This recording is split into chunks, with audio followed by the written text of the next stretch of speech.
Well, hello, everybody. Welcome to the Tuesday, May 13th regular meeting of the Placerville City Council. If you would all rise and join me in the pledge. I pledge allegiance to the flag of the United States of America and to the republic for which it stands, one nation, under God, indivisible, with liberty and justice for all. All righty. Well, thank you. All right. Do the roll call, please. Councilmember Carter. Here. Mayor Clarici. Here. Vice Mayor Gottberg. Here. Councilmember No. Here. Councilmember Yarbrough will be noted as absent. Okay.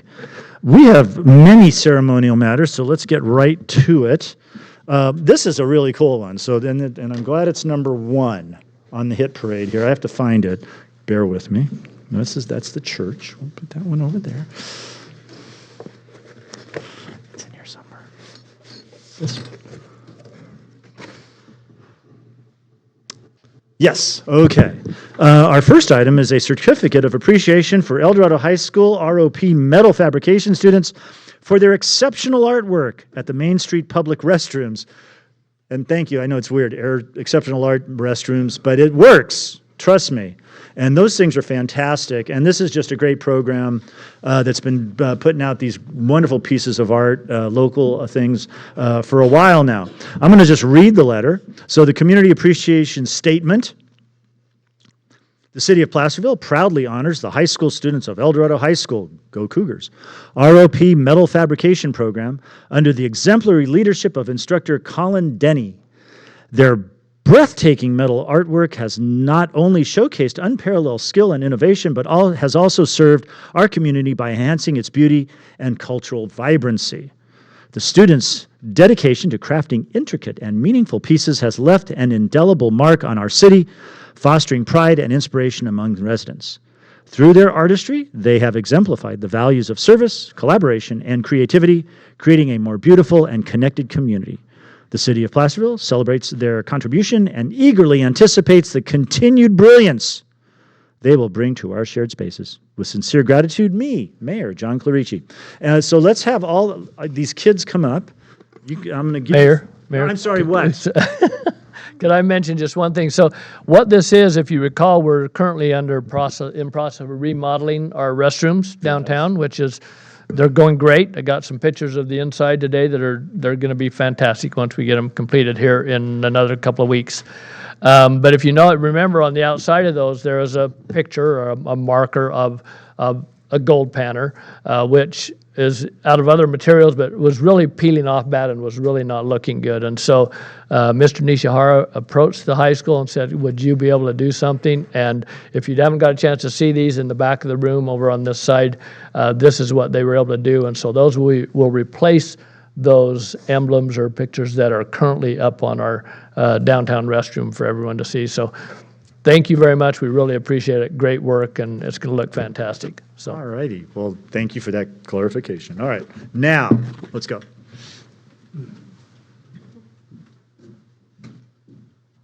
Come on up. Come on. You got it.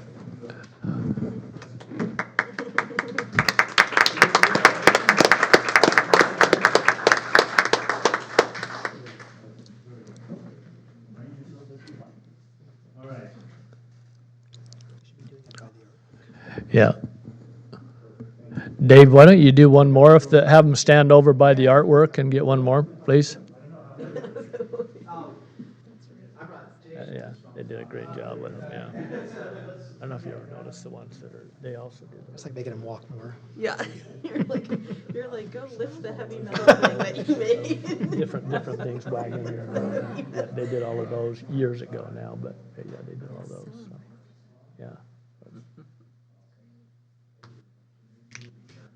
That's a good program. It's like we don't plan these things. It's like we don't. Here, I am now. Everything. Stop. You two stop. All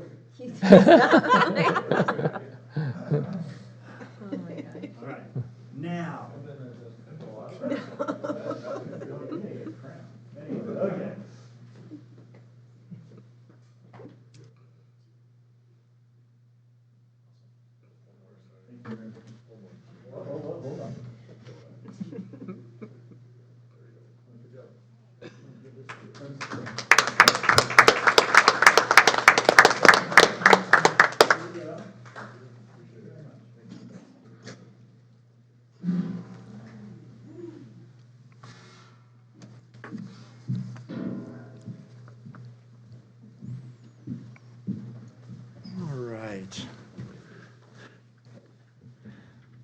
guys ever need repair work or anything like that, please reach out.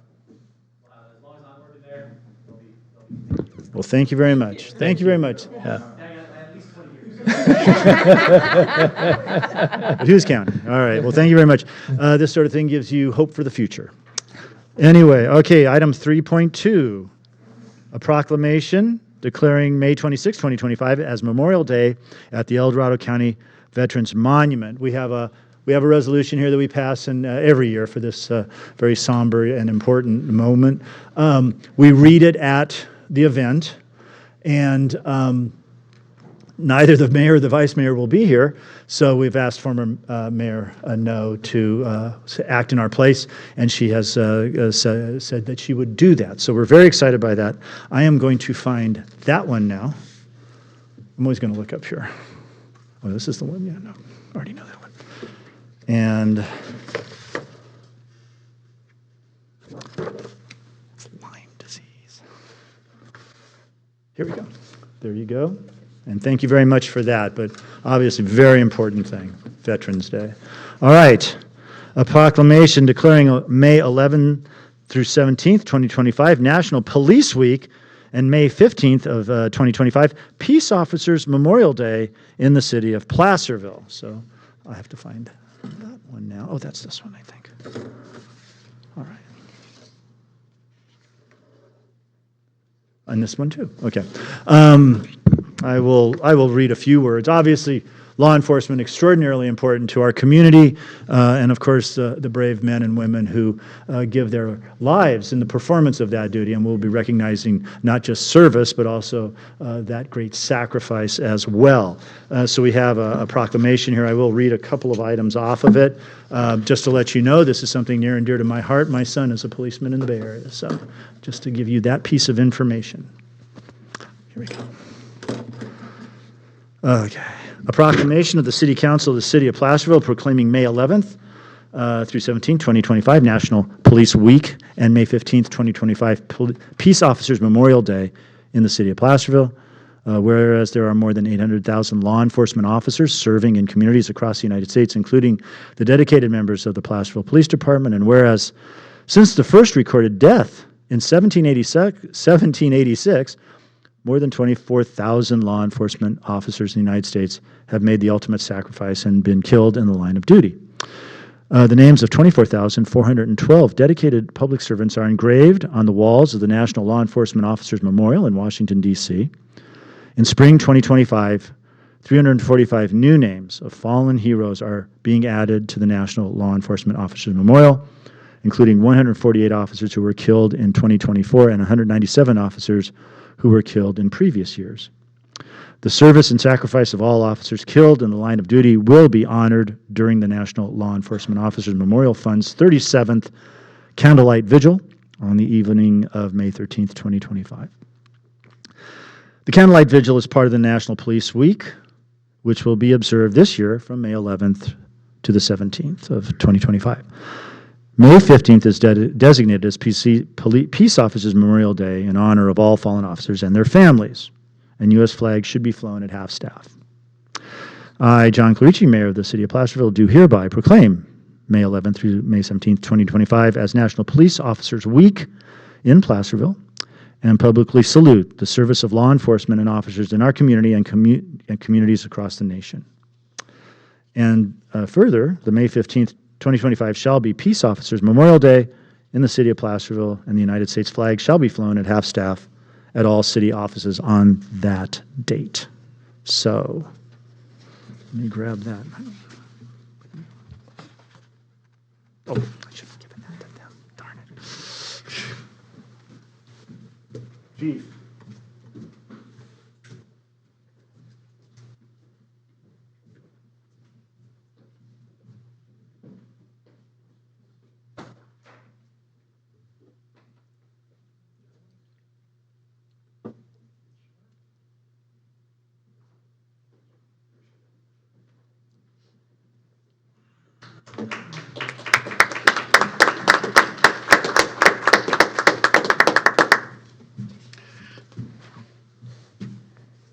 Please take care of that for me, please.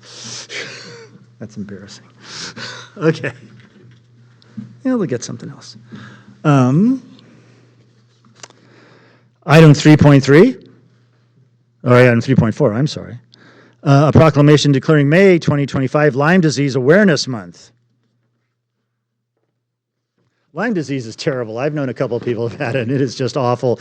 I am actually not going to read this because we know it's awful. There is all sorts of organizations. The problem with Lyme disease is it's one of these non-specific kinds of things. It's hard to diagnose, and you'll have it, and people will think you're like gold bricking because it doesn't have like real distinct illnesses. There's not really very good testing for it. It's all done through symptoms and stuff. And so, this is a very serious bacterial infection. And anyway, there's lots of whys and wherefores on here. Children, older adults, and outdoor workers are most at risk, with an estimated 467,000 new cases reported annually in the U.S. and up to 40% potentially developing chronic illnesses. The western black-legged tick, found in 56 of California's 58 counties, I'd like to know the two that it doesn't exist in, but is the primary vector, probably, in the state, with infection rates as high as 42% in some regions. Ticks may also carry other infectious disease like, words I'm never going to pronounce and complicated. They're awful. Anyway, Lyme disease, this is not a funny thing though. Lyme disease is a very important, very not good thing, and this is Lyme Disease Awareness Month, so we should be aware of it. One of the things I can tell you, having had worked in the woods in a previous life for the Forest Service for a number of years, anytime you're in that environment and you leave it, make sure that you clean yourself thoroughly, because those little buggers will get on you, and it ain't fun. So anyway, Lyme Disease Awareness Month. Do we have anybody here from oh, very good. Okay, come up here.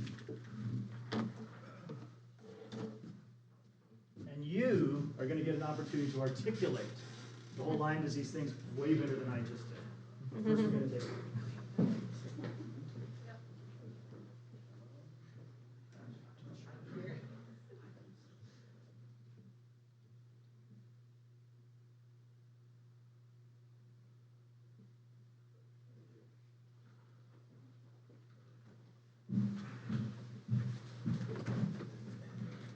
Thank you, everyone, for supporting us again this year. I'm Melissa Moya with Lyme Flight Foundation.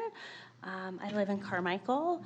I started the foundation in 2020 when I was diagnosed with Lyme disease. My first year cost my $50,000 in medical expenses. We just found out my daughter had it as well. So, to give you an idea, insurance does not pay for it, and my daughter's just her doctor's visit is $800 an hour. So that kind of gives you an idea. So it's kind of, we're out there providing education, awareness, and support for patients and their families, and just kind of a place for resources. There's not a lot of information out there. It is getting a little bit better, but when I started my journey, not so much. So I really appreciate your guys' support. Thank you. Thank you very much, Melissa. All right. Well, hold on. Hold on. Well, that's it, but we actually have one more. It's not on here, but I'm going to go do this. The Church of the Nazarene is celebrating its 100th birthday. And for at least, I think, 84 or 5 of those years, they used to be here in town. Then they moved out. But that doesn't matter. We still love them.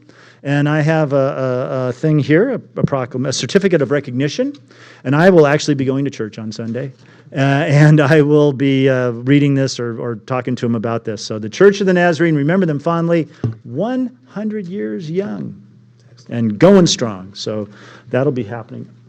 If I put it back there, I'll forget it. I'm going to put, no, that's okay. I'm just going to stick it on the bottom. Okay.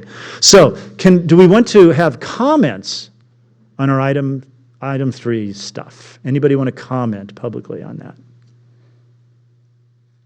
All right. Well, thank you. And I guess one thing we should mention, Cleve, why are there cupcakes in the back and water? That's just what I was going to get at, and I'm going to ask our city clerk who came up with this idea to please speak to this one. So, Regina? All right, thank you, Cleve. Good evening, everyone. Today we proudly mark a significant milestone in our community's history, 171 years since the incorporation of Placerville, California. On this day in 1854, Placerville officially became a city, born in the heart of the gold rush and built on the determination, resilience, and pioneering spirit of those who came seeking a better future. Since then, Placerville has grown from a rugged mining camp into a rich city with heritage, character, and community pride. As we honor this anniversary, let's take a moment to reflect on our shared past, celebrate how far we've come, and look forward to a bright future together. Happy Incorporation Day, Placerville, and help yourself to a cupcake. Yes. What? Oh, yeah, no, yeah, we will. Anyway, but also, fun fact, we are the 14th oldest city in the state of California. No, it's 14. At least the one I looked at. Or it might be 10. I think it's 14, I'm pretty sure, but that's okay, 14. And so we've been here a long time. And what's really interesting about, if you look at Placerville, it is older than a whole bunch of cities between us and like the East Coast, because, there was all the stuff over here, and then there was California in 1850. And it took a long time for the country to get over here. And so we developed, because of the gold rush and all that, we developed very early on, well before the Civil War, actually. We were incorporated as a state 11 years before the start of the Civil War. So this is an interesting sort of thing of history and the mosaic of things and stuff like that. So anyway, since we sort of an impromptu agenda item, I know probably violated all sorts of rules. Does anybody want to comment? It's on. Is there on there and I just passed it? Well, it's before the agenda started. Oh, I'm sorry. So I just blew right. I just wanted to get the meeting started. Okay. Does anybody want to comment on this?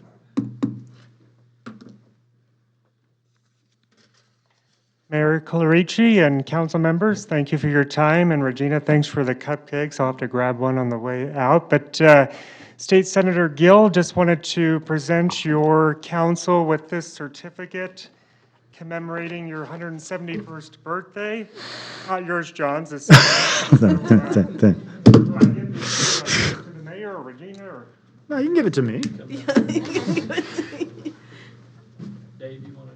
There are very few perks in this job, so this is one of them, so I'm telling you.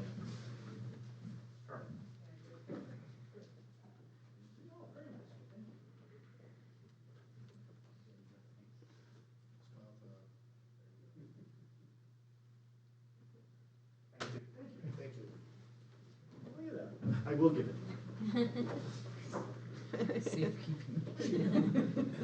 This has just been a great meeting so far. Lots of pictures. All right. Okay. Anybody else want to comment about how old we are? 'Cause it's old. All right. Thank you very much. Let's see, closed session report. Are we there? Yes, thank you. Okay, go. The council met in closed session tonight on labor negotiations. There was no public comment, and the council provided direction to staff. Okay, great. Thank you. Let's adopt our agenda. I'll move adoption. I'll second. All in favor? Aye. Great, Aye. thank you. Let's see, announcements, presentations to the public. Does City Council have any brief comments they'd like to make? Okay, well, good, have at it. I attended the Merchants on Main meeting, I think it was last week, and I just wanted to pass along that they were very complimentary about their communications with city staff, especially in regards to the new event planning guidelines, and I also want to thank them for the beautiful flower baskets that are now hanging on Main Street that they not only paid for, but they are also maintaining. So thank you to the Merchants on Main for those. Great. Okay. Dennis isn't here, so we can't shower him with. Dennis, if you're listening, congratulations. All right, thank you very much. Anyone? Okay, me neither. Okay, let's see, 6.2, receive and file presentation by the El Dorado Disposal outlining their performance for the 24-25 fiscal year. Mr. Morse, one of my favorite things is this report, believe it or not. Trash, really. Trash. Okay. Who Well, knew? I'm excited that you're excited. Good evening, council. Thank you for giving us a little bit of time this evening. For those of you that I haven't met, my name is Christopher Brown. I'm the district manager at El Dorado Disposal, accompanied by some of my other trash partners in the back here. So yes, as Mayor Colarici said, just wanted to share kind of an annual update with you guys on the happenings and some other things. So, oh, nice, it works. Okay, just a brief overview for you guys. A couple things we'll talk about today. Really just wanted to share a snapshot of customer activity, so what's going on with the City of Placerville customers related to our world. Community engagement, just some of the things that we're doing, some of it in partnership with staff and the city, some of it just events we're attending. The rate impacts that are upcoming in July, how does this kind of impact the ratepayer and what does that look like? And then to close and kind of wrap things up, just a review of 2024, some of our accomplishments, and then what you guys can expect in 2025. Obviously, we are in May, so some of those items will already be underway. So to get started, just a snapshot. Hopefully you guys have this in front of you because those numbers are pretty small. Just wanted to take a kind of a zoom out and a snapshot of customer activity, City of Placerville customer activity. So, roughly 3,000 or just above 3,000 residential customers, and then a tick above 400 on the commercial side. A couple of things that I think are important to point out here is the compliance percentage. So you'll notice that the city is essentially at 100% compliance in both the recycling, bill and the organics. Yes, it is a big accomplishment. It's a big success. I'll tell you, it's a lift, and being in compliance with the state, and doing a lot of this in partnership with city staff has been a really big success. But I would also say that compliance shows participation in the programs that we're trying to implement and that the state's trying to implement. So that is a big win for the city. Participation is really good. I think we still have some working out to do as far as what we're putting in and how we're complying, but we're confident that we can continue to make progress there. Our internal outreach and education team went and on-site visited 86 businesses over the course of 24. A lot of that tied to kind of the implementation of food waste and the ongoing implementation of the organics program. And then one other metric here I thought was important to point out as far as how the city and the customers are utilizing their vouchers. So close to 1,300 customers utilize their voucher that allows them to go to the transfer station and dispose of material for free. So that's a really good sign. Again, it shows participation in the programs. And then lastly, the compost. So 330 tons of compost in partnership with the city were brought back into Placerville last year. And probably most importantly, that's a lot of material, but it was moving. So if you guys haven't got out to check out the compost facility there, that's open to residents, and people are still finding out it's free. There's no charge for compost, which is different than $10 a bag at Home Depot.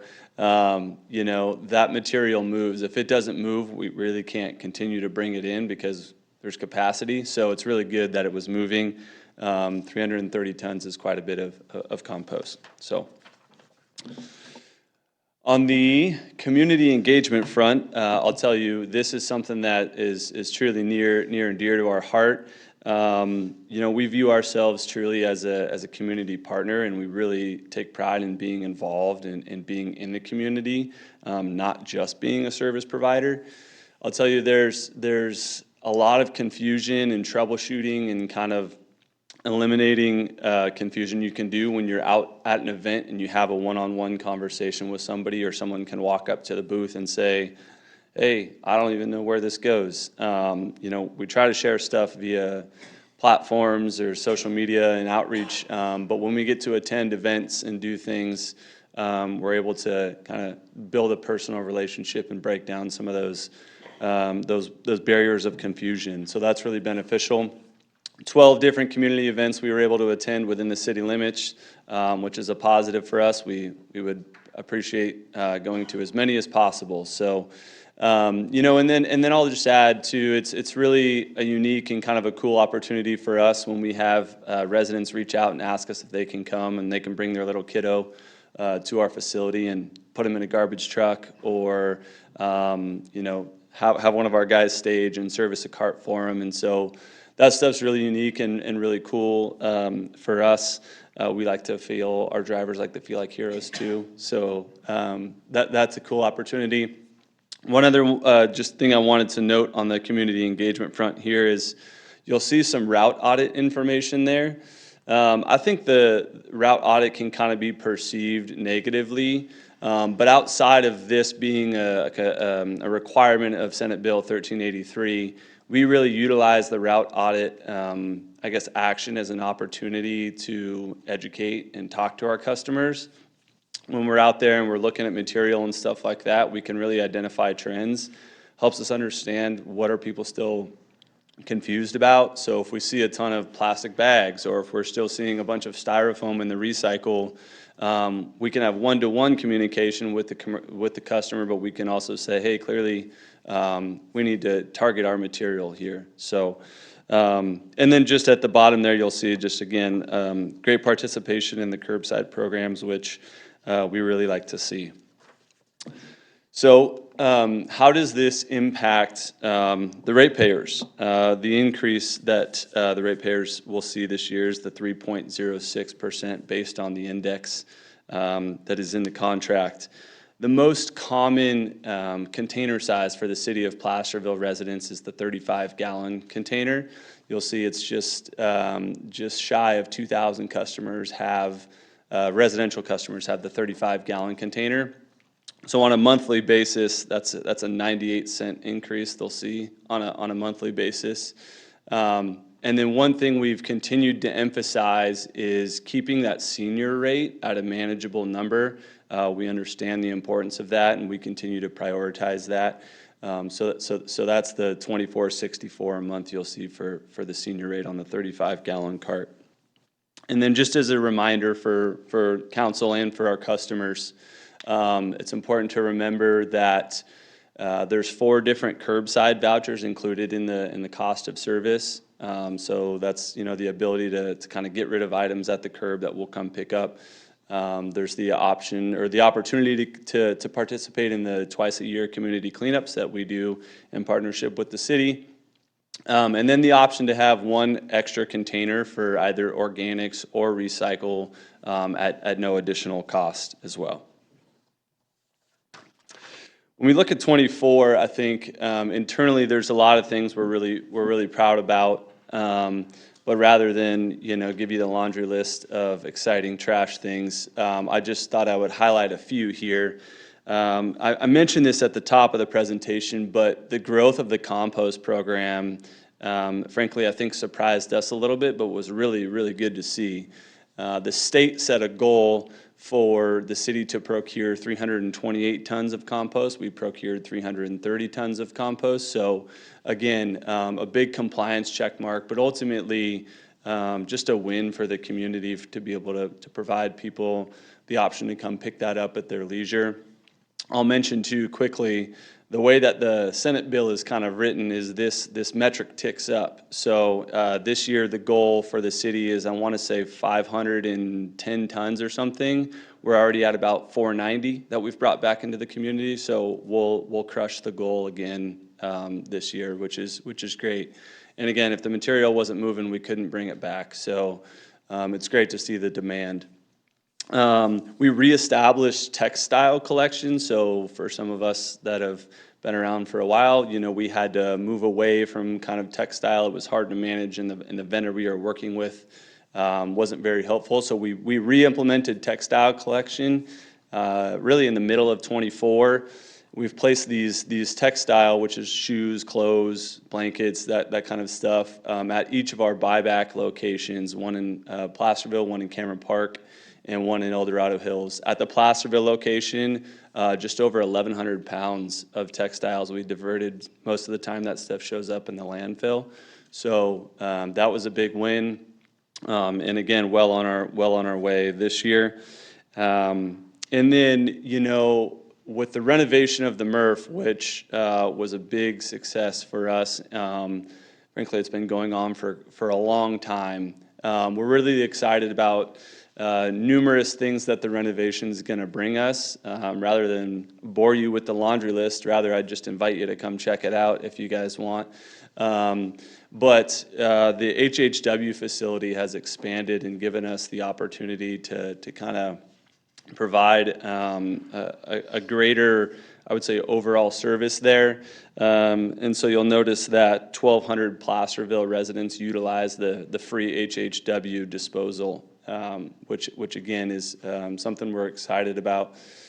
And then lastly, we talked about this kind of at the top, but I can't really, I guess, compliment the city and our partnership and working with staff.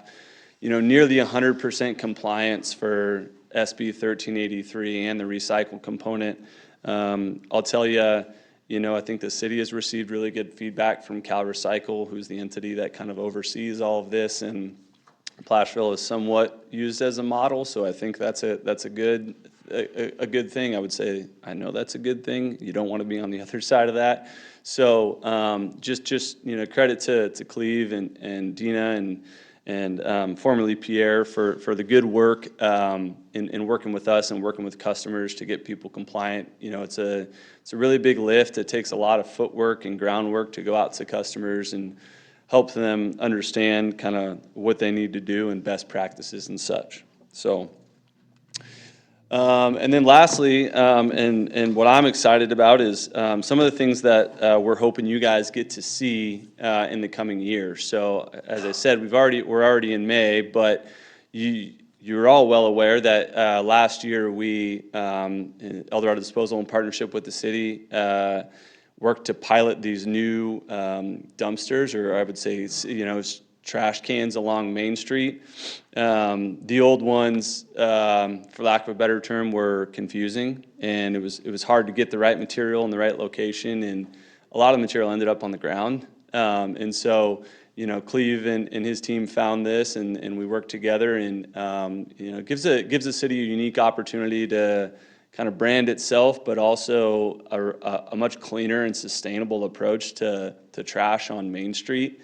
I'll tell you, we've received good feedback from our operators, and generally speaking, there's not as much litter and stuff on the street. So we'll be excited to continue to hear the feedback from the residents and explore potentially expanding on this pilot program. And get feedback from you guys on that as well. And then just a couple of other unique opportunities we're excited to explore with the city. Part of our MRF renovation, and maybe what we're most excited about, or one of the things we're most excited about, is we have an education center now at our transfer station. So it gives us the opportunity and opens us up to hosting really various groups, whether that's schools or different garden clubs or things of that nature, or as I said, folks like yourself that want to come and check stuff out. It's kind of a two-part thing. We get to show them the education center, which has got various different aspects of it, and then we kind of get to show them the behind-the-scenes look at our operation too. Most folks, we roll the cart out to the curb and the stuff goes away, and we never know what happens to it after that. And so our plan is to kind of incorporate the education with also a facility tour and show folks what happens when it leaves the curb. And then, as the world of recycling evolves, I think we recognize that we have to as well. We have a 4-person sustainability and outreach team now. And frankly, that's the amount of time we have to be talking to customers. There's been so much change in what goes where, and there continues to be confusion, and we recognize that. So we really are just going to double and quadruple down on outreach and trying to target material so we can help clear up confusion and continue to drive in the right direction. So again, thank you for giving us a few minutes today, and happy to hear some feedback from you guys and take some questions. All right. Well, thank you very much. As always, like I say, it's a great presentation every year. And of course, I remember the days when you used to drive out to Union Mine Road and literally throw your garbage on the giant mountain of garbage that was out there. It was actually kind of fun and satisfying in a weird way. And the other thing too is I hadn't been out to the new MRF, and I got lost. and drove around a little bit. And then some guy saw me and went, over here. But it's, Helped you out. yeah, oh, they did. It was great. It is an amazing facility now, and I think the idea that people need to know of the things that you can bring there and not be charged for, and get rid of. I think that, and it sounds like you guys are really pushing that. But it is amazing what you can take there and not get charged for. Yeah, it's I mean, they charge you on other stuff plenty, but there's some stuff they don't. it's a good point. As part of the renovation, that free recycling area yeah. expanded. Yeah. So, e-waste, HHW, cardboard, various things. Mattresses, which is huge. Mattresses, is carpet, huge. yeah. Yeah. Anyway, no, it's just fantastic. Any other comments here? Comments, questions for our? I'm very happy to hear about the compost, the Yes. success of that program. We were worried, obviously, about being able to consume that much. It sounds like it's working out wonderfully, so I'm really happy to hear that. Yeah. Compost. I think we shared your worry, but we're happy as well. Yeah, well, yeah. Having a mountain of compost just doesn't sound really very appetizing. Well, very good. No more, any kind of questions? Yeah, no, just really appreciate the partnership that we have together, and thank you. Yeah, thank you very much. Are there any comments for the trash people? Thank you, guys. Yeah, thank you.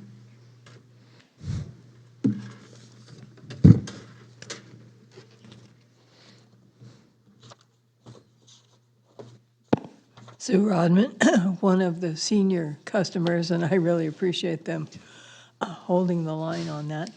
But they're there every week, and when I take my hazardous materials out to accumulate, I put them in a bucket, and when the bucket's full, then I make a trip out to the MRF and hand them over to the guys there.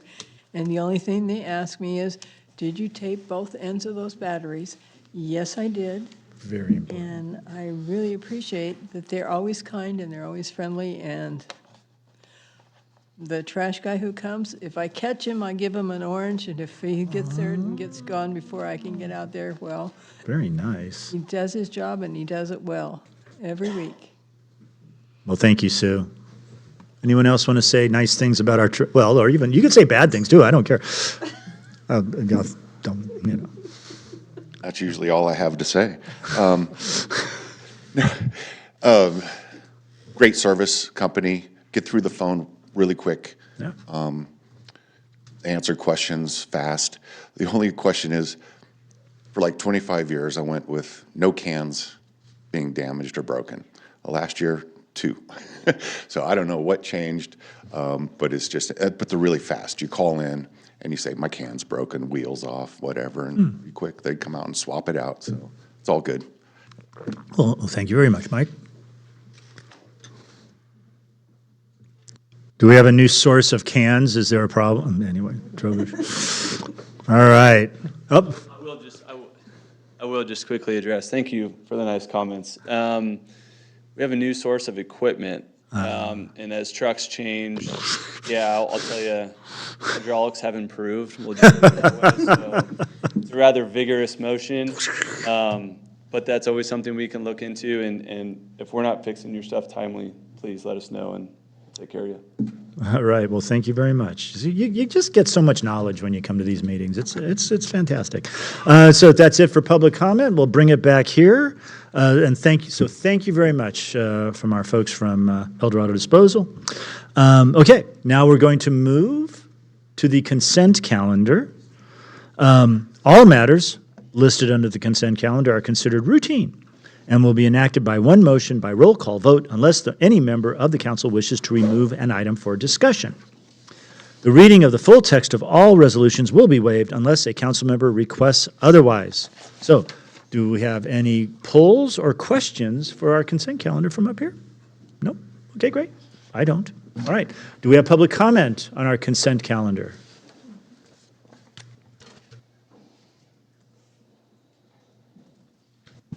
Sue Rodman, resident of Placerville, and really happy to see 7.5 and 7.6 on here. To get the reclamation facility digester taken care of is really important. So, because we all want that facility to work. And the the proving contract for the corporation yard, yes, we love our people in Public Works, and we want them to have a nice place to work, a good place that functions for them. Agreed. Anyone else wish to comment on the consent calendar? All right, then we're going to bring that bad boy back here. I'll move the consent calendar. We have a motion. I'll second. Please call a vote. Councilmember Carter? Aye. Councilmember No? Aye. Vice Mayor Gottberg? Aye. Mayor Clarici? Aye. Thank you. Thank you. All right, this is our public comment on non-agenda items. This portion of the meeting is reserved for persons wishing to address the council on any matter not on the agenda that is within the subject matter jurisdiction of the city council. State law prohibits the council from acting on items not listed on the agenda except by special action of the city council under specified circumstances. The mayor reserves the right to limit the speaker's time to 3 minutes, which I will engage. And as I said, please follow the golden rule. Do not say anything at the podium that you would not want to have somebody say about you at said podium. So, do we have any, so let's open it up to oral communications. Anybody wish to comment? Thank you. Let me fix this. And good afternoon, Mayor and council members, and happy 171st birthday. My name is Paige Garcia, and I'm here on behalf of Pioneer Community Energy to provide just a quick update on programs and some offerings we are doing in our service area. A quick reminder, Pioneer is the locally owned not-for-profit electricity provider. We serve El Dorado and Placer counties, along with the cities of Auburn, Colfax, Grass Valley, Lincoln, Nevada City, Placerville, Rockland, and the town of Loomis. Pioneer supplies the electricity portion of customers' bill, which is the actual energy that powers homes and businesses, and then PG&E handles the transmission and distribution portion of those bills, which is the actual delivery of the electricity to said homes and businesses. As many are aware, energy costs are rising across the board, and that is why Pioneer has reaffirmed its #1 priority, saving customers money. In fact, since 2018, Pioneer has saved ratepayers $108 million, with an additional $31 million planned for 2025. Last summer and again in December, our governing board, which is comprised of representatives from each of our member agencies, including Councilmember Ryan Carter from Placerville, has approved rate cuts for our customers. For 2025, Pioneer's rates are an average of 10% lower for residents and businesses compared to PG&E. In addition to competitive rates, and my favorite part, as I am the program manager, Pioneer has launched a series of money-saving programs created based on feedback from our Community Advisory Committee, which allows customers input on programs that we select to launch for our residents and businesses. Just a quick few programs that we have so far is partnering with local retailers to provide steep discounts on LED and energy efficient products such as power ships that save energy and reduce ghost load. We have a zero down, no credit check program to get solar and storage for customers who previously thought those items were out of reach for them. We have a $75 rebate for customers who tune up their air conditioning, which is happening now. So if you need to tune up your AC, now is a good time to do it. And we also have incentives for curbing energy use when the power grid is stressed. Pioneer also offers a number of field days, which are open to all customers to assist with any bill-related questions. These field days are hosted in many of the communities we serve and allow Pioneer to meet customers where they're at. I've left some flyers that are over in the back, if you have them up there, if you would like to learn more about programs available for residents and businesses. We also encourage customers to take advantage of these programs. Pioneer is committed to providing customers with competitive rates, exceptional local customer service, and a choice of energy options. If you want to learn more, we have our website, pioneercommunityenergy.org. It's also on the flyers. Thank you. Did you do that on purpose, or was that just like kismet there? You just ended right at the end there. Yeah, I am usually a pretty fast talker, and I was trying not to look at the clock of doom, but I did practice and time it a little bit. Well, honestly, we would have probably, I would have bent the rules for you because you're actually giving, I mean, it's a report on something we actually are involved in here, but thank you very much. I am going to break the rules. Are there any questions up here for the person from the Pioneer Energy? No, okay, great. Well, thank you very much, and looking forward, did you? Not a question, I just know we did get the flyer announcing these Yes. programs, and we have that, we're putting that up on our social media also to advertise to our public, so. Thank you. Appreciate the partnership and the Thanks. support. Well, thank you very much, Thank Paige. you. All right. Does anybody else wish to come? Okay, great.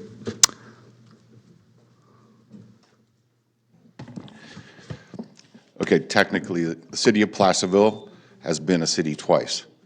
It started, it disbanded in Yeah. a lawsuit with the railroad, Well, and restarted, so. that's a gray area. Yeah. It's a gray, we never really disincorporated. So we don't want to spread any Anyway, kind who of ugly stopped counting after rumors out 70 there. anyway, Yes, I right? understand that, but we never disincorporated, which is really the key. Okay, go ahead, Mike. But I'm sorry. let's- You get more time. I'll give you an extra 20 Let's seconds. try and celebrate another birthday of an important and forgotten and abandoned historical resource in the city. It's going to be 120 years old next year, and it's the 1906 Railroad Bridge down Lower Main. It's being overgrown, it's being destroyed with trees and cracks and some simple maintenance. I'm hoping, we have a celebration next year. So I'm asking for permission to do some maintenance on the deck and any kind of clearing that's allowed. I know there's creek restrictions from the city, but other things too is, I call the California Office of Historic Preservation, they walked me through how you can request to be put on the National Register, which triggers being on all the California registers, or you can apply for just the California Register. So I'm asking for it either a planning commission or a council sub or standing committee. Hopefully not to do the process because the government's a little too slow, but empower a citizens committee, and the city could help by pulling out any information out of their documents about the bridge to go into the application to the feds or the state.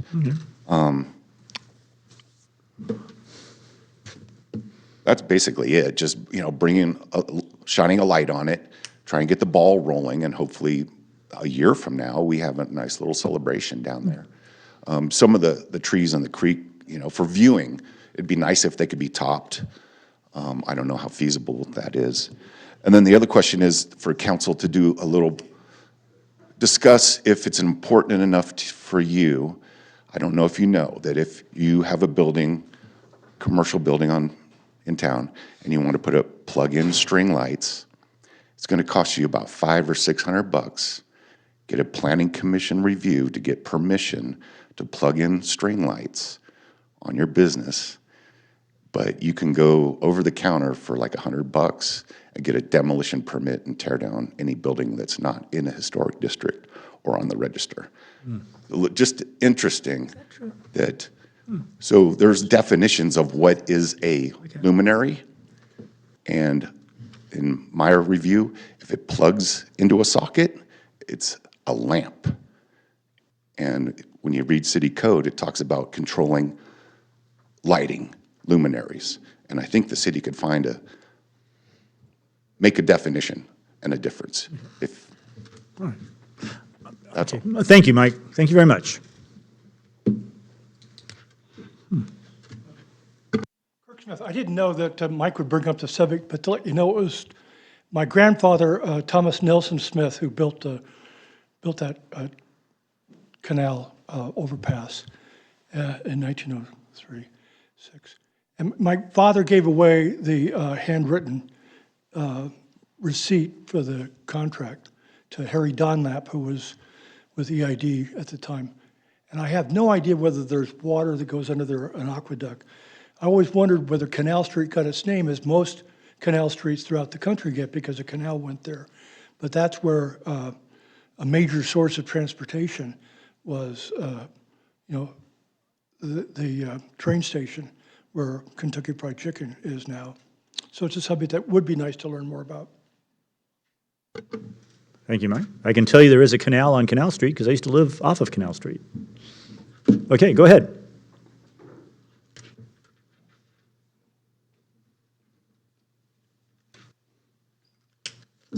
Sue Rodman, member of the Fire Safe Council, just a reminder that fire season is coming very soon. And we have had not enough, well, we have enough rain to have had great growth in weeds and brush. And we need to make sure that we continue to do the good work that the city has started. And if we have any of our enforcement officers with nothing else to do, they could go around and look at some of the properties in the city that really could use a reminder that we have an ordinance that says you're not allowed to just let everything grow around your house to the point where it's not defensible anymore. So just a plug to make sure that we are continue to do that work, because Growlersburg has done some good work for us, and the city crews have done some great work, and the goats have done some great work. But you have to keep it up every single year, because the grass and the weeds and the brush grow back every single year. So a plug for getting that done. Thank you very much, Sue. Very important message there. Is there anyone else that wishes to comment? I will close the public comment. Mike, I want to tell you, text me, Mike, about the bridge, okay? Just text me. Okay. All right, that's it for public comment. Do we have any written comments? No, Mr. Mayor. Okay, great. Thank you. All right, let's bring it back. Number 9, there were no items pulled from the consent calendar. We have no ordinance. We have no public hearings. We are now into the discussion action item section of our agenda, section 12.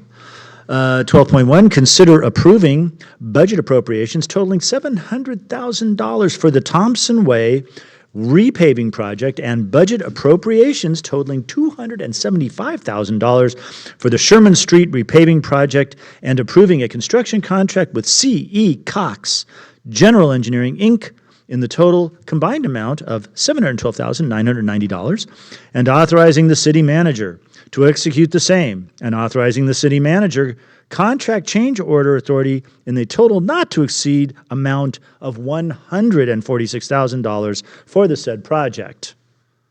Ms. Savage. Thank you, Mayor and City Council members. The Thompson Way and Sherman Street repaving projects include pavement rehabilitation, the repair and replacement of city sewer mains, water system maintenance and improvements, and storm drain system repair and replacement, all of which have been determined to be in poor condition. Phase 1 of the project, which is the underground utility work, will be completed this summer in 2025.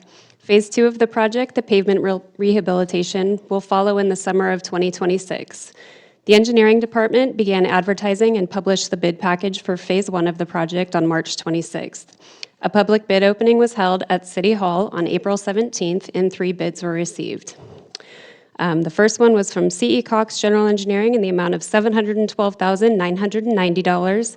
Second was a design build in the amount of $741,143.48. And third, Doug Veerkamp General Engineering in the amount of $908,615.75.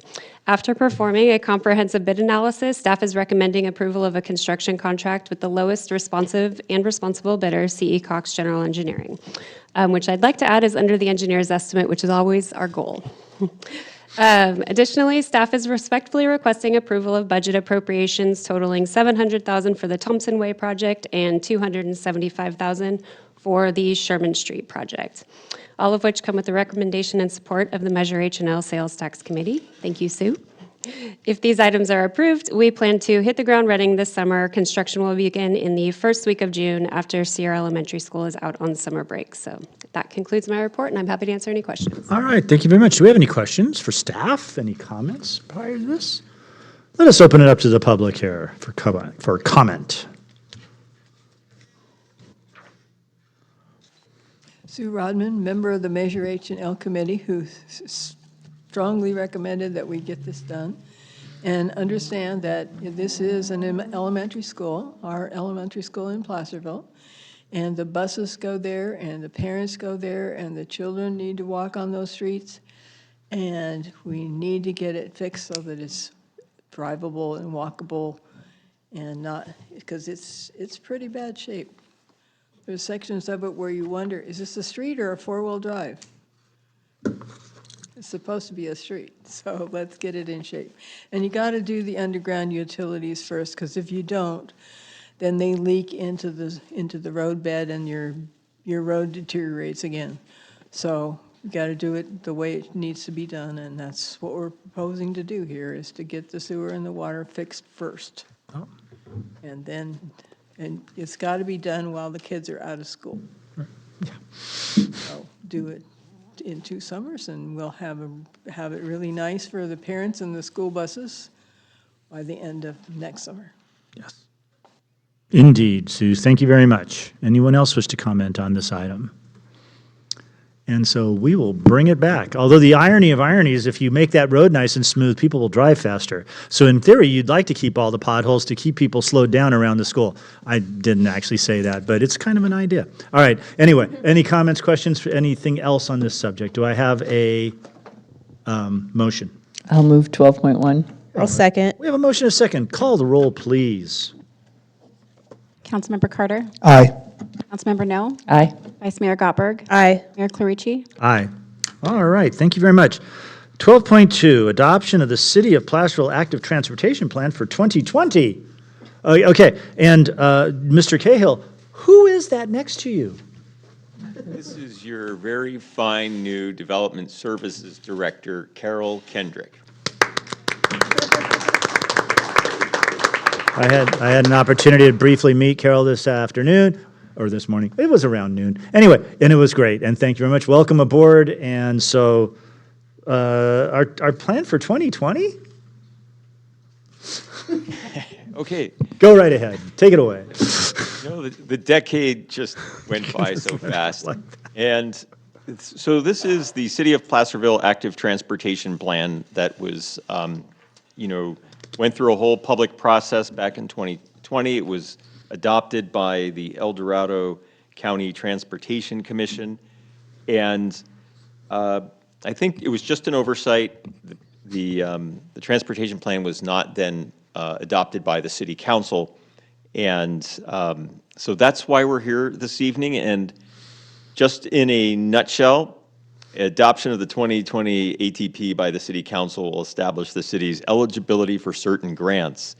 And, and that's all identified in the ATP. Mm-hmm. And the purpose of those projects is to improve pedestrian and bicyclist safety and also improve mobility, more circulation. So that's the plan, and your and your city engineer would like to add some more comments. I did want to mention, yes, it is a 2020 plan. Typically, they are updated every 5 years or so, but this was a really comprehensive study, and so a lot of the work that went into it hasn't been implemented yet, and we still have a lot of work to do. I did speak to the Transportation Commission staff today, and they said, if we ever do go forward with updating this plan, it would be more of looking at prioritizing the projects and putting a little bit more detail in that. But otherwise, it still is a really solid document and helps us get grants. It's also important as we are updating our traffic impact mitigation fee program and identifying the projects in that as well. So it's really important that we get this done this year. Yes. Okay, great. Okay. And that active transportation plan is in your packet, and it really is a robust plan with a lot of detail. So, but it's long. It's a longer plan, but it's all there. And this project has been, our recommendation to you is to adopt the attached resolution adopting the plan and determine the project to be categorically exempt from CEQA. Okay. When projects come forward to the council down the road, they will be subject to also CEQA review. So just so you know, and that's it. That concludes my report. Well, thank you very much. It's a programmatic document. It has a programmatic level of environmental compliance. And everything has to be in compliance with it and the RTP and a bunch of other documents in order to get funding. So it is really important that this is adopted and it's part of our officialdom when it comes to our transportation planning stuff. Anyway, okay, so are there any questions? I just wanted to point out the irony that 3 city council members sit on the Transportation Commission, so technically it's already been approved. It's a weird. By a majority of the, but also I want everyone just to realize, and it was pointed out, this is 5 years old. The funding for this is done. I appreciate all the changes that the Planning Commission sent, and we can forward those for them to consider in 2 years to improve, but no one's going to go back and change the plan at this point, so I just wanted to highlight that. Yes, yes. Any comments are just held, and then when they do an update, they can consider those comments. You had something? Yeah, and with the realization that we're not here to change anything tonight, the next iteration of this, I would like to have some kind of a realization of our historic districts in this plan to, make sure that we're not putting those lime green monstrosity sidewalks into our historic districts and things of that nature, that we are aware that even though our active transportation plan is important, it needs to comply with our historic regulations also. So in the future iteration, I would appreciate some recognition of historic districts in the city and possible future historic districts also. Okay, no, that's well spoken there. Although sometimes and I think it's actually described in the manual as horrific green? Monstrosities, yeah, I think it's exactly, that's it. Sometimes those are required, they're mandated by the funding, and so you do have a kind of situation. But no, we should always be sensitive to our older and historic parts of town and make sure that we love them. Okay, anyway, so are there any other comments or questions? Do we have any comments from the public about our 5-year-old adoption of the ATP? Well, thank you. Well, then we're done. Okay, bring it back. Motion? I will move 12.2. I'll second. We have a motion, a second. Call the roll, please. Councilmember Carter? Aye. Councilmember No? Aye. Vice Mayor Gotberg? Aye. Mayor Clarici? Aye. Thank you. 12.3, consider a 5.03% salary increase for the Water Reclamation Facility Chief Plant Operations position, and approving and affirming a salary schedule effective May 24th, 2025. Mr. Morris. Thank you, Mayor and Council. This item is actually a result of some ongoing things that have been happening for quite some time. As noted, our last chief plant operator actually resigned in June of 2024, so it's almost been a year now since we have had a chief plant operator at our wastewater treatment plant. It's an extremely important position, as noted, some other things we've talked about even tonight about making sure that that plant is operating efficiently and well-run. And this position is one that is key to that. Over the last year, we have used current operators that we have, plus contract service to meet the requirements to keep the plant running. But it's more of a temporary thing that we need to correct and figure out a way to do. During this time, we have had the recruitment open on a couple of different occasions. We did some interviews at one time and did not, unfortunately, find someone that we felt was suitable to be our chief plant operator. So as has happened with certain higher level positions in the recent past, we have increased the salary, and we're recommending that we increase the salary for this position. That's not a lot, 5.03%, but we did do some reviews of other similar positions in other agencies, and I apologize that I didn't get that. It mentions it in the report, and I did not get that in the report, but this is in line with what similar agencies around Northern California. It's hard to find it. They're farther and few between that have the exact same thing that we have. So it's a difficult position to get a good market match for. But we did the best we could with that, and based on that, we felt that increasing it by this 5% put it about at the median of those other agencies that we reviewed and found that they had a similar position. So our request to you tonight is to approve this increase for the chief plant operator at our water reclamation facility. The salary table is attached that would make that change, and as you can see, there's also a small chart in the staff report that indicates what the dollar value change is on a monthly basis for that position. So we would request that you approve that. We will continue and move forward with recruitments to try and find a chief plant operator for that position and so that we can keep the plant running smoothly. So I should probably note also, I want to give a shout out to our current operator 3, Frank Berrigan, who has kind of filled that position on an interim basis over the past 9 months and has done a fantastic job. Frank is an operator 3. The chief plant operator requires an operator 4. So just so you know, that's why he is not actually in that position. We'll see how things go in the future, whether or not he may be interested in obtaining that and moving into that. But I would be remiss if I didn't mention the fantastic job that he has done to keep the plant operating and operating well out there. So, thank you.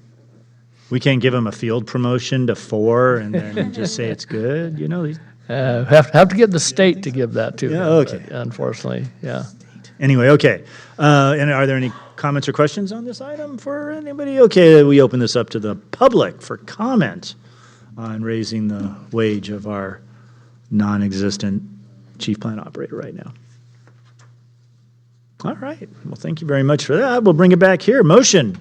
I'll move staff's We recommendation. have a motion. I'll second. We have a second. And would you call the roll, please? Councilmember Carter? Aye. Councilmember No? Aye. Vice Mayor Gottberg? Aye. Mayor Clarici? Aye. Thank you.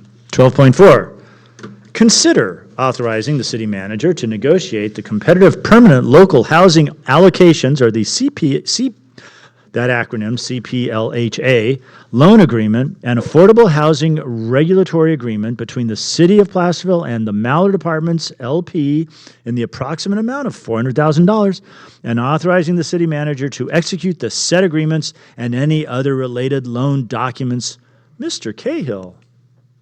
Okay, thank you, Mr. Mayor and members of the City Council. I want to bring to your attention right away there's 2 programs, 2 separate acronyms, and we have the wrong acronym here. It's actually just permanent local housing allocation. So the resolution will be revised to say PLHA instead of CPLHA.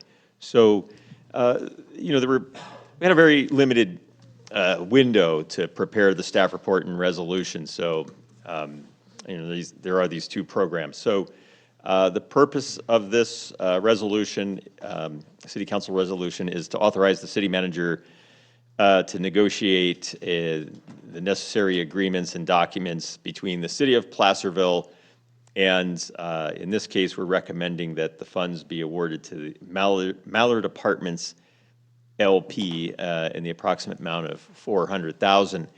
And again, the money is from the state. It's originally from the taxpayers, but it's through a program. It's called the SB2 program, and so it's there. And the city pretty much needs to get this resolution in order to be eligible to pass the money along to the affordable housing developer. There is a representative from Mallard Apartments here, so he may have some additional comments on this. And there was one other affordable housing developer with a project that also applied for the funds. And we recommend, though, that the funds go to Mallard Apartments because, according to the grant criteria, they're more eligible. The project's underway, it's fully entitled, and we just need to get this one over the finish line. And, then certainly could look at Jamboree Housing potentially for other grant funds as they come up, or loan funds, whichever the case. And with that being said, happy to answer any questions that you might have. All right, well, thank you very much. Do we have any questions or comments? I actually, but no, go ahead, go. I thought I might actually save my comments until, is the representative going to speak, or is he just here to answer questions? Yeah. Okay. Go ahead and go first. Okay. Well, anyway, we met with the folks up there on Mallard, and it's a lovely thing up there. Can't wait for it to be done. We talked about this. We talked about this specific issue, and you're right. We need to get this thing over the finish line and done, and people in it. That's why we build apartments, so people can live in them. So I thought, obviously, I don't want to say no-brainer because there's obviously a brain out there somewhere, but I think this is the right thing to do. But you have a question or Yeah, I do. Well, not a question. I have a couple of comments. I have a couple of huge concerns with this. Not necessarily the project, obviously, but just this, I consider this to be a type of market manipulation. This is tax money that the state is taking from one corporation on a macro level and giving to another corporation at a finance rate that you cannot receive anywhere else in the market. It's an unfair lending process, in my opinion. It's picking winners and losers.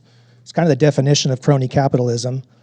And the fact that the state is forcing the city to get involved in this, that they could just give the money directly to them, but they want to make us some kind of a third-party fiduciary in this grant. I'm very uncomfortable with it. I will not be, granting, with the exception of some other argument that convinces me, I'm completely opposed to any kind of market manipulations, this one included. So, yeah, that's my position. Well, thank you very much. Okay. Public comment.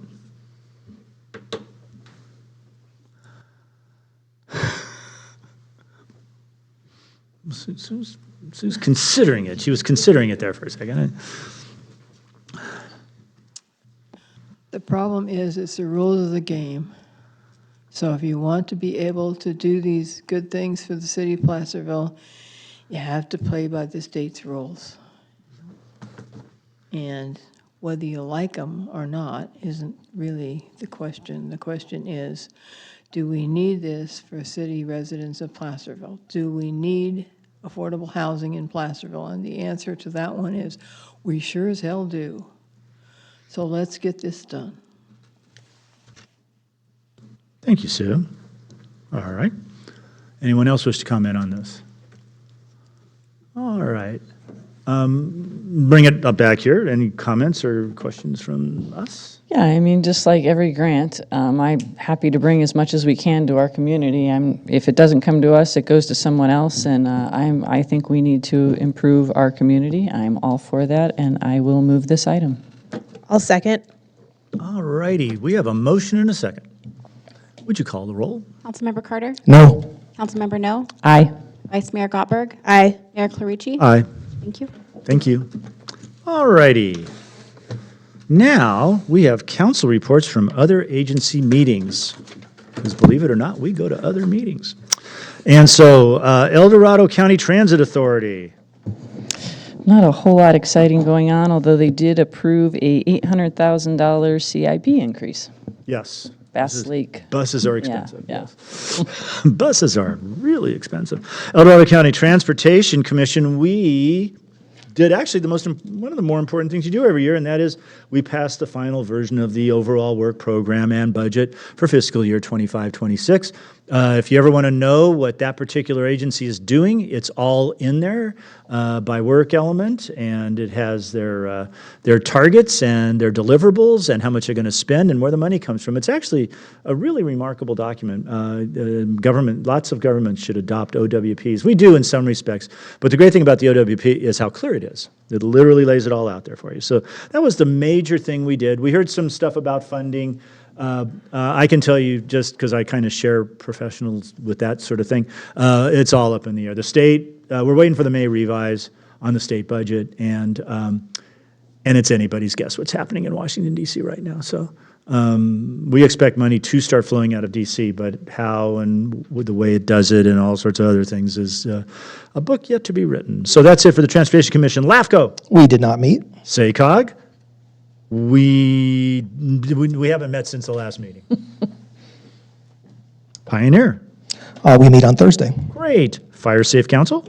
We talked about the great event that we had here in town and some feedback on that, and then how to improve or do things in the future. And then also we, as a reminder for everybody, if you live in the city, which hopefully lots of you do, please give your Fire Safe Council like the hours that you went out and weed whacked your property and cut down the tree branches and all of that. So please report that. It helps us get registered as being Firewise communities, and then if you are in Cal Fair Plan and you give them the little certificate, you get like $200 off your thing, which is something. So please do it. And it helps with that in-kind thing, right? If you give the hours. Yeah. Yeah, it's all part of that. Yeah. Okay, great. All right, and opportunity knocking. Yeah, we did meet. Nothing of great interest to the city, except that I did ask them they gave a presentation to the Board of Supervisors on the 29th. I did ask the county HHS to give us the same presentation if they were willing, and they said they were, and they're working with the city manager to set a date to give us the presentation for the Navigation Center update for the last year. Cool. All right. Well, thank you for that. We've tentatively set that for June 24th, had a conversation with them today. Great. So. All righty. Anybody want to comment on our meeting goings on? Okay. Good for you. No one really should comment on that. All right. 14, request for future agenda items. Do we have any future agenda items that we want to request? Or we think we're going to have plenty of them all on our own? Okay. City manager and staff reports. We do not have any tonight, but I know you already did it, but I want to welcome Carol Kendrick. We're excited to have you here, Carol, and we've had some meetings with her, and I invite any of you to get an appointment with her and sit down and meet her, get to know her a little better. You'll be working a lot with her going forward. So great. we're excited to have her here. She's going to do great.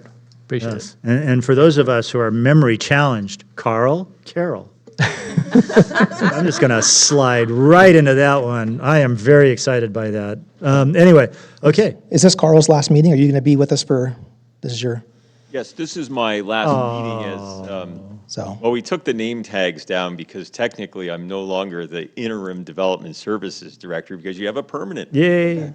Well, Carl, thank you very much. You're certainly welcome. Thank you very much. I also wanted to thank you. You've helped me with a couple things specifically over the course of your tenure here, and you've been great, and thank you very much for filling in that important job while we were looking for our new superhero over here. Okay. So thank you, Carl. Thank you. Thank you. I appreciate it. I just wanted to thank you all, members of the city council. I've worked with elected officials for the past 20-plus years, and you're a great council. I love your cohesion and collaboration together, and really, your whole staff is wonderful. I mean, my time here has been a delight. There's with some sadness I'm leaving, but you're definitely in good hands with Carol, and she moved here from Southern California for all the right reasons. Well, yes. Starting with a grandbaby. Yes, very much so.